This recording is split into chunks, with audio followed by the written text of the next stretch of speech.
বাংলাদেশে আওয়ামী লীগ কেমন, বিএনপি কেমন, এটা বাংলাদেশের মানুষ সবাই জানে। আমি আগে বিএনপি করতাম, এখন মনে প্রাণে চাই জামাত শিবির একবার হলো ক্ষমতাতে আসুক। চোরের দুনিয়ায় অনেক কিছু দেখেছি, চোর বাটপার বহুত দেখেছি, রাস্তার চাঁদাবাজি গুন্ডামি সব কিছু দেখেছি। এখন একবার শুধু ভালো কোনো মানুষকে দেখতে চাই, যারা আইন মেনে চলবে, সমাজ মেনে চলবে, মানুষ মানুষকে সম্মান করবে। এখন বর্তমান মন পরিস্থিতি দাঁড়াইছে, মানুষ মানুষকে মানুষ মনে করে না, দুনিয়াটা মগের মুল্লুক হয়ে গেছে।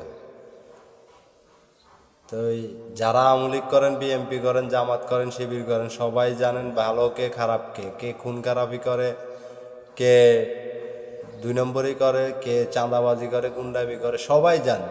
বেশার কমে সবাই জানে। একটা ভালো মানুষকে দেখে বলতেন, একটা ভালো মানুষকে এবারে ক্ষমতা আনেন, যারা ক্ষমতাতে আসলে দেশে দুর্নীতি বন্ধ হবে। সারা বাংলাদেশে দুর্নীতিতে ভরে গেছে, দুর্নীতিটা বন্ধ করেন। একটা বার দুর্নীতিবাদ দিয়ে ভালো একটা মানুষকে ভোট দেন।